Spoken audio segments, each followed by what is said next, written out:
السلام عليكم ورحمة الله وبركاته. بسم الله الرحمن الرحيم. نحمده ونصلي على رسوله الكريم. أما بعد. Today one of the surahs that will be recited is Surah Al-Ankabut. And I wanted to share a story related to this surah. And it has to do with a friend of mine who has passed away. His name was Uthman Bakali. May Allah subhanahu wa ta'ala forgive him and grant him Jannatul Firdaus. He passed away at the young age of 17. And he was a fellow student in the madrasa that I was studying in. He was 1 year below me.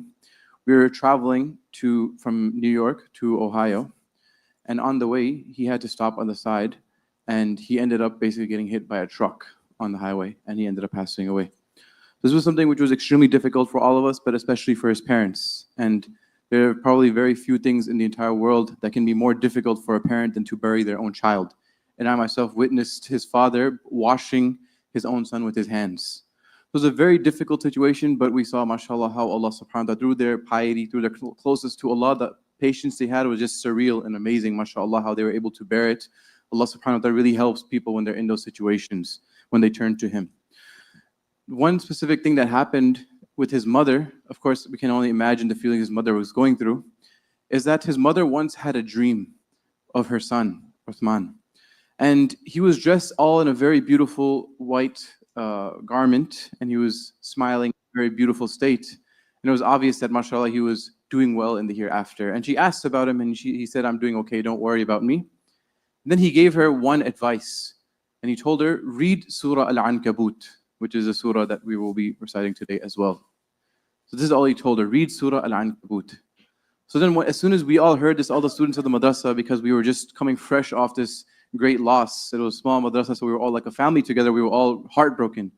So when we heard this, we all started turning to Surah Al-Ankabut and pondering and thinking, what could it be about this surah that he's indicating to? And the answer just smacks you right in the beginning of the surah. Allah subhanahu wa ta'ala says, Alif Lam Mim. أَحَسِبَ النَّاسُ أَن يُتْرَكُوا أَن يَقُولُوا آمَنَّا وَهُمْ لَا يُفْتَنُونَ. Do the people think that they will say that we believe, but they will not be tested? وَلَقَدْ فَتَنَّ الَّذِينَ مِنْ قَبْلِهِمْ فَلَيَعْلَمَنَّ اللَّهُ الَّذِينَ صَدَقُوا وَلَيَعْلَمَنَّ الْكَاذِبِينَ.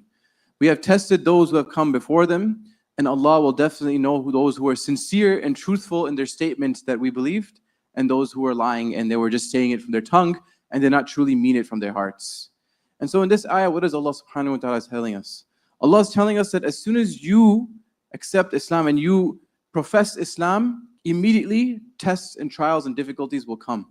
And the more you say, let's say for example, you were far from the deen and you realize, you know what, I want to come back to the deen, I want to start getting closer to the deen. You will see that there will be difficulties in your way. I'm not trying to deter anybody, scare anybody away. Sometimes I mention this to brothers and they're like, oh man, I don't want difficulties, I don't want problems.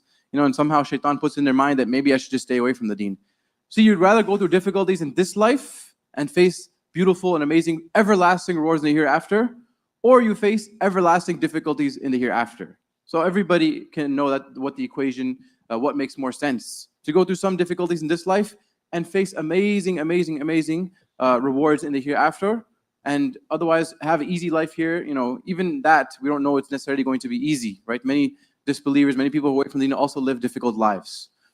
So the point being that the more we get closer to Allah, the more Allah will test us with difficulties. To the point where the Prophet ﷺ has said, أَشَدُّ النَّاسِ بَلَاءً الْأَنْبِيَاء ثُمَّ الْأَمْثَلْ فَالْأَمْثَلْ. The people who had the most difficulties are the prophets. And the prophets are whom? The best of the best, the cream of the crop, the top of the top. So the Prophet ﷺ will have the most difficulties, and then al-amthal fal-amthal. Then those who are of the highest level after them, and then those who are of the higher level after them. Basically, the more, إِنَّ اللَّهَ إِذَا أَحَبَّ قَوْمًا ابْتَلَاهُمْ. When Allah loves a people, He tests them with difficulties and trials, right? And إِنَّ عِظَمَ الْجَزَاء مَعَ عِظَمِ الْبَلَاء. The more difficulties you go through, the more great rewards you will get. And so, there's something that we have to keep in mind, that since we have proclaimed belief and now we have started to act upon the deen, difficulties and trials will come our way no matter what. So what we have to do is we have to stay steadfast and say, you know what, no matter what, I'm not going to be shaken and swayed off of my deen because of these petty and small trials. Even though they may be great trials, but in the grand scheme of things, when you realize how short life is and how the hereafter is everlasting, then they're very small and very petty and very fleeting.